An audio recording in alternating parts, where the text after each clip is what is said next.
has countless rewards. It's just the best. But it can also have a few challenges.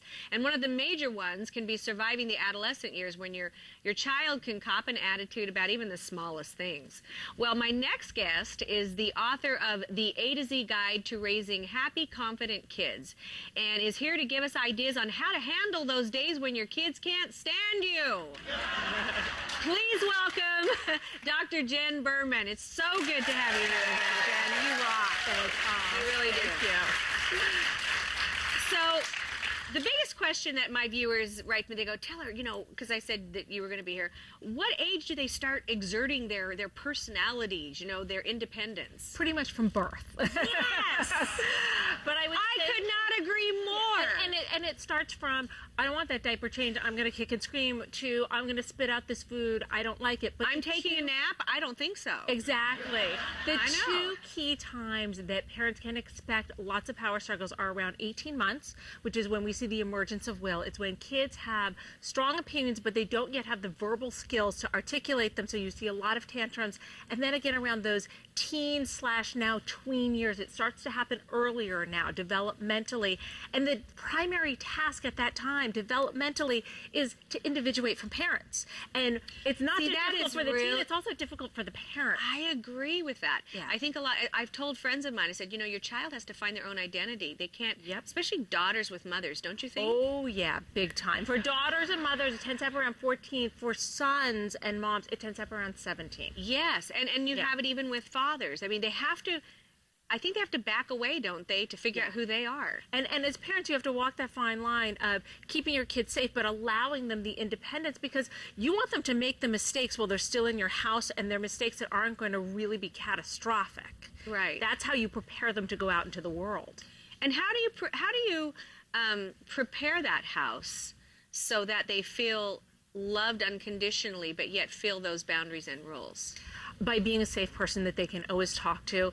I think one of the mistakes parents make today is they think, I want to be my kid's friend. And you know what? You can be their friend, but you can't be their friend first. You have to be their parent first. And you want to be the parent who they can go to when something goes wrong. And a lot of parents make the mistake of, they say, you can tell me anything. And then when their kid does tell them, they freak out. And you can't do that, and that's challenging as a parent. But in order to do that, to be that person who your kid goes to and feels comfortable with, you have to be able to do that.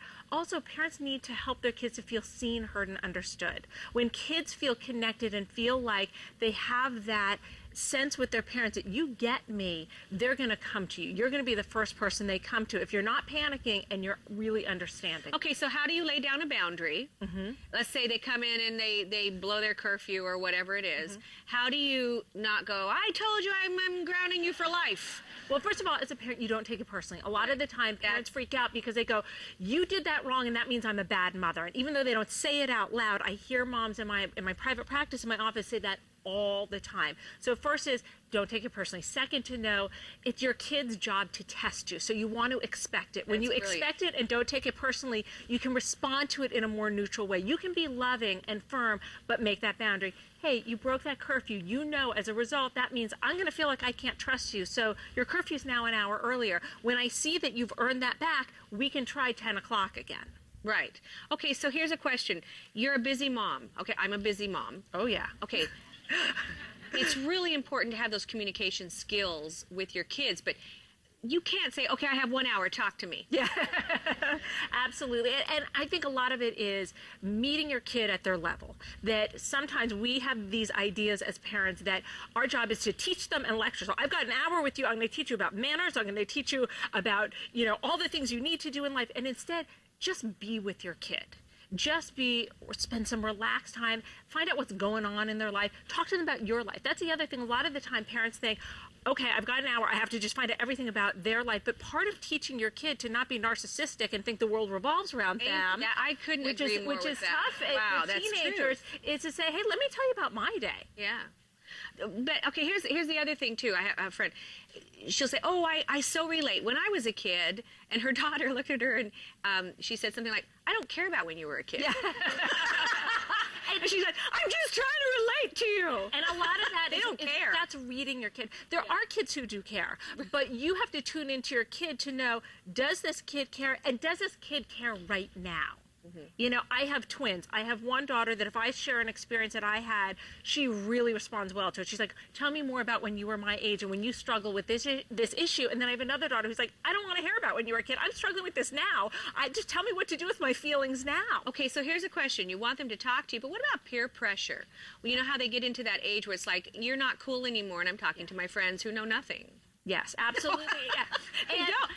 They do, but they do know. That's the thing that's interesting. So what do you do when you feel like your child is pulling away from you and getting advice in places that you're not quite sure? Well, in an ideal world, you would have set the framework in advance where you want to raise kids who turn to themselves first. And the big mistake that parents make a lot of the time is they say, I'm the authority. Do what I say. Don't question me. Just follow what I say. But the problem is that when kids become teenagers, the authority switches from mom and dad to friends. And if you haven't helped your child create an inner sense of what's right and wrong, what they believe in, who they are, then they're just going to do what their friends say. So that's really the first thing. The second thing is self-esteem. Absolutely. And also a sense of, I can speak up for what I believe in. I have that sense of self, and I know it's okay for me to do that, and it's been encouraged. But if you haven't done that already, those years are going to be a whole lot more difficult. But what you can do is don't alienate your kid. Don't put down their friends, even if you don't like their friends, unless, of course, it's a dangerous situation, then you have to pull your kids out of it. But don't criticize their friends. Instead, ask questions. How did it make you feel when so-and-so left you at that party and took off with her boyfriend? You know, what was that like for you? So that you're planting the seed without telling them, oh, so-and-so's a bad kid. I don't want you around that kid. Help them to think for themselves. See, I like what you said because I think my parents were brilliant.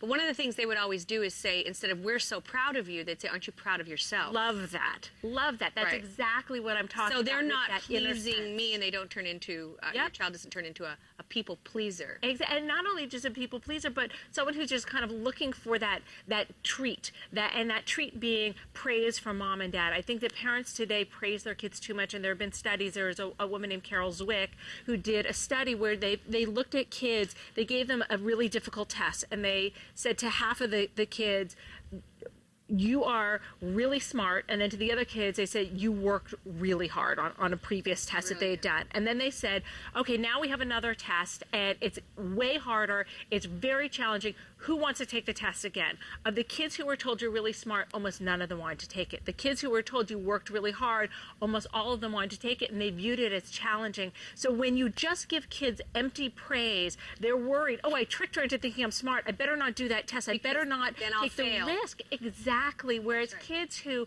feel like, wow, my effort means something, they're more willing to take risks. Well, see, so brilliant. You have to come back, Jen, seriously, because I think this is so informative and wonderful.